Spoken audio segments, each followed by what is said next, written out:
દ્વારા મોકલવામાં આવેલી ચાદર ખ્વાજા મોઇનુદ્દીન ચિશ્તીની દરગાહ પર ચડાવવામાં આવી હતી. અજમેર દરગાહ વિવાદ વચ્ચે શનિવારે કેન્દ્રીય લઘુમતી બાબતોના મંત્રી અને સંસદીય કાર્યમંત્રી કિરણ રિજિજુ પીએમ દ્વારા મોકલેલી ચાદર લઈને દરગાહ પહોંચ્યા હતા. અહીં તેમણે દેશમાં શાંતિ અને ભાઈચારા માટે દુઆ માંગી હતી. આ પછી વડાપ્રધાનનો સંદેશ વાંચી સંભળાવ્યો હતો. જયપુર એરપોર્ટ પર રિજિજુએ કહ્યું, પીએમ મોદી તરફથી ચાદર અર્પણ કરવી એ સમગ્ર દેશ વતી ચાદર અર્પણ કરવા જેવું છે. અમે દેશમાં સારું વાતાવરણ ઈચ્છીએ છીએ. અજમેરની દરગાહ પર લાખો લોકો આવે છે. તેની મુશ્કેલીઓનો સામનો કરવો પડે છે. તેથી એપ અને વેબ પોર્ટલ લોન્ચ કરવામાં આવી રહી છે.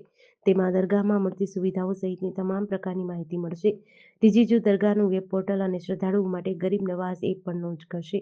આ ઉપરાંત ઉર્સ માટે ઓપરેશન મેન્યુઅલ પણ જાહેર કરશે.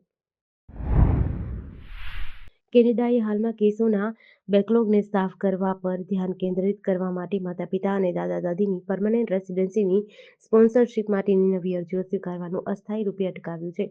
ઇમિગ્રેશન મિનિસ્ટર માર્ક મિલરે નિર્દેશ જાહેર કર્યો છે.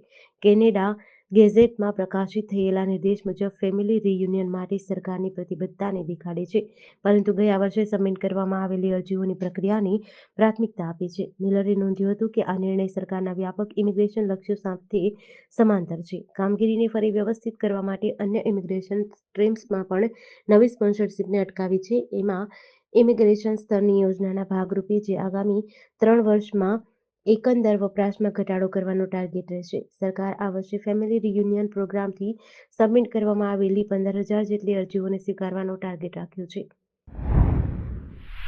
આજકાલ યુવાનોને સોશિયલ મીડિયા પર હાઇલાઇટ્સ અને લાઇક્સ મેળવવાનો ક્રેઝ વધી રહ્યો છે. ફેમસ થવા માટે યુવક-યુવતીઓ રસ્તાઓ, સરકારી ઇમારતો અને ધાર્મિક સ્થળોને પણ છોડતા નથી. શુક્રવારે ફરી એકવાર આવી એક ઘટના એક છોકરીનો વિડીયો વાયરલ થયો છે. વિડીયોમાં યુવતી બોલિવૂડના ગીત પર વલ્ગર ડાન્સ સ્ટેપ કરતી જોવા મળતી હતી. આ આખો મામલો મધ્યપ્રદેશના સતના વિસ્તારમાં સ્થિત સૌથી જૂના વેંકટેશ મંદિરનો છે. મંદિર પરિસરમાં અશ્લીલ ગીતોના રીલ બનાવવાને લોકોની આસ્થા સાથે ખુલ્લેઆમ છેડછાડ કરવામાં આવી રહી છે. બે છોકરીઓ બોલિવૂડ ગીત પર ડાન્સ કરતી હતી. હવે આ બંને યુવતીઓનો ડાન્સ વિડીયો વાયરલ થયો છે. આ વિડીયો વાયરલ થયા બાદ સામાજિક લોકોએ તેની નિંદા કરી છે. રાજકોટ શહેર ભાજપ દ્વારા વોર્ડ પ્રમુખોની નિમણૂક બાદ હવે શહેર ભાજપ પ્રમુખની નિમણૂક માટે પ્રક્રિયા શરૂ કરવામાં આવી છે. આ માટે ફોર્મ ભરવા માટેની પ્રક્રિયા શરૂ થઈ છે. મવડી મંડળ દ્વારા આ વખતે કોઈ વયમર્યાદા રાખવામાં ન આવતા ક્યાંક કાર્યકર્તા અને આગેવાનોમાં હાશકારો વર્તાઈ રહ્યો છે. આજે રાજકોટ કમલમ ખાતે ઉત્સાહભેર અનેક જૂના જોગીઓ, વર્તમાન હોદ્દેદારો અને યુવા ચહેરાઓ ફોર્મ ભરવા આવી રહ્યા છે. હાલ રાજકોટ શહેર ભાજપ પ્રમુખ તરીકે મુકેશ દોશી છેલ્લા 1.5 વર્ષથી કાર્યરત છે. હવે ફરી વખત તેઓને પાર્ટી રિપીટ કરે તો નવાઈ નહીં. આ ફોર્મ સ્વીકારવા માટે ચૂંટણી નિરીક્ષક માયાબેન કોડનાની અને મુકેશ લંગાડિયા રાજકોટ આવી પહોંચ્યા હતા, જેમના દ્વારા આજે ફોર્મ સ્વીકારવામાં આવી રહ્યા છે. આવતીકાલે સંકલન બેઠક મળશે, જેમાં નિરીક્ષકો ચર્ચા કરી પ્રદેશ મવડી મંડળ ખાતે પોતાનો રિપોર્ટ રજૂ કરશે અને ત્યારબાદ પ્રદેશ ભાજપ દ્વારા પ્રમુખની પસંદગી કરવામાં આવશે. 18 વર્ષથી ઓછી ઉંમરના બાળકોના સોશિયલ મીડિયા એકાઉન્ટ માતા-પિતાની સંમતિથી બનાવવામાં આવશે. કેન્દ્ર સરકારે digital personal data protection act 2023 હેઠળ એક ડ્રાફ્ટ તૈયાર કર્યો છે. આ ડ્રાફ્ટ શુક્રવારના રોજ લોકો માટે પ્રકાશિત કર્યો હતો. ઇલેક્ટ્રોનિક્સ અને ઇન્ફોર્મેશન ટેકનોલોજી મંત્રાલયે નોટિફિકેશનમાં કહ્યું છે કે લોકો MyGovernment.in પર જઈને તેમની ફરિયાદ નોંધાવી શકે છે. આ ડ્રાફ્ટ અંગે સૂચન પણ આપી શકે છે. 18 ફેબ્રુઆરીથી લોકોના સૂચનો પર વિચાર કરવામાં આવશે. આ બિલને લગભગ 1.5 વર્ષ પહેલા સંસદે મંજૂરી આપી હતી. ડ્રાફ્ટ માટે જારી કરાયેલા નોટિફિકેશન અનુસાર નિયમોનો draft digital personal data protection act 2023ની કલમ 40ની પેટા કલમ 1 અને 2 હેઠળ કેન્દ્રને આપવામાં આવેલી સત્તાના આધારે જારી કરવામાં આવ્યો છે. ડ્રાફ્ટ મુજબ ડેટા ફિડ્યુસરીએ સુનિશ્ચિત કરવું પડશે કે બાળકોના કોઈપણ વ્યક્તિગત ડેટા પર પ્રક્રિયા કરતા પહેલા માતા-પિતાની સંમતિ પ્રાપ્ત કરવામાં આવે. ગુજરાત પ્રદેશ ભાજપ સંગઠન પર્વને લઈને દરેક જિલ્લા પ્રમુખ માટે ઉમેદવારી ફોર્મ રજૂ કરવા માટેની પ્રક્રિયા વહેલી સવારથી ચાલુ છે. અમરેલી જિલ્લા ભાજપ કાર્યાલય ખાતે સંગઠન પર્વને લઈને પ્રદેશ ભાજપ દ્વારા ચૂંટણી અધિકારી રાજુ શુક્લના અધ્યક્ષસ્થાને જિલ્લા સહ ચૂંટણી અધિકારી રહુ ખુમાણ અને જિલ્લા ચૂંટણી સહ અધિકારી અતુલ કાનાણીની ઉપસ્થિતિ વચ્ચે દાવેદારો જિલ્લા ભાજપ પ્રમુખ તરીકે ઉમેદવારી ફોર્મ રજૂ કરી રહ્યા છે. અમરેલી જિલ્લાના મોટા ભાગની વિધાનસભા વિસ્તારમાંથી કાર્યકરો, જ્ઞાતિના આગેવાનો પ્રમુખ તરીકે ફોર્મ ભરવા માટે આવી રહ્યા છે. ત્યારે જિલ્લા ભાજપ કાર્યાલય ઉપર હોદ્દેદારોની અવરજવર જોવા મળી હતી.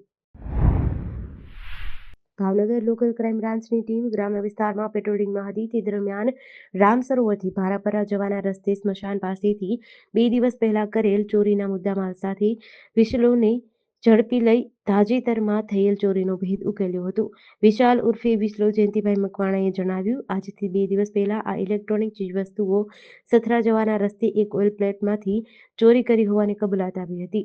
આથી પોલીસે વિશાલ ઉર્ફે વિસલોને હ્યુન્ડાઈ કંપનીનું એલસીડી ટીવી નંગ 1 કિંમત ₹2500, ફિલિપ્સ કંપનીના સ્પીકર સેટ નંબર 1 કિંમત ₹1000 તથા ડેલ કંપનીનું કોમ્પ્યુટર મોનિટર નંગ 1 કિંમત ₹3000 મળી ₹6500ના મુદ્દામાલ સાથે ધરપકડ કરી વધુ તપાસ હાથ ધરી છે.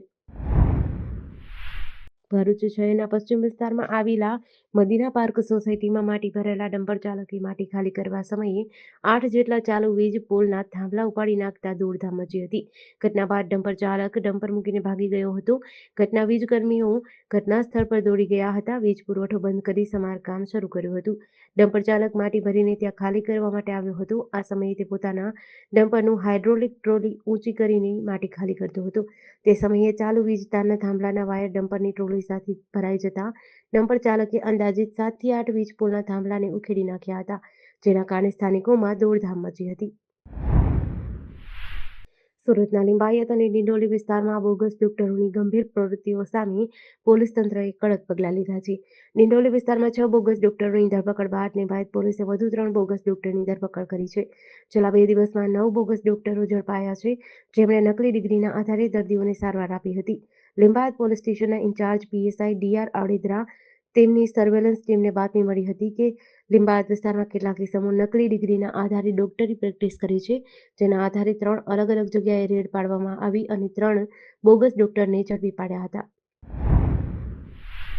ભાવનગર શહેરના શિશુ વિહાર સર્કલ પાસે લોકલ ક્રાઇમ બ્રાન્ચની ટીમે એક શખ્સને દેશી બનાવટની પિસ્તોલ અને 2 જીવતા કારતૂસ સાથે ઝડપી લઈ આરોપી મુદ્દામાલ સાથે ઘોઘા રોડ પોલીસને હવાલે કરી ફરિયાદ નોંધાવી હતી. સમગ્ર બનાવે મળતી વિગત અનુસાર એસીબીની ટીમ શહેરના વિવિધ વિસ્તારમાં પેટ્રોલિંગમાં હતી, ત્યારે ચોક્કસ બાતમી મળી હતી કે ઇમ્તિયાઝ હારૂનભાઈ પાંચા ભાવનગર ગીતા ચોકથી શિશુ વિહાર સર્કલના રોડ ઉપર આવેલ શેરીસા પાર્ક ફ્લેટની પાછળના ભાગે જાહેર રોડ ઉપર તેના નેફામાં ગેરકાયદેસર હથિયાર રાખી ઉભો છે. કુલ ₹5200નો મુદ્દામાલ સાથે ઇમ્તિયાઝની આર્મ્સ એક્ટ હેઠળ ધરપકડ કરી વધુ તપાસ હાથ ધરી હતી.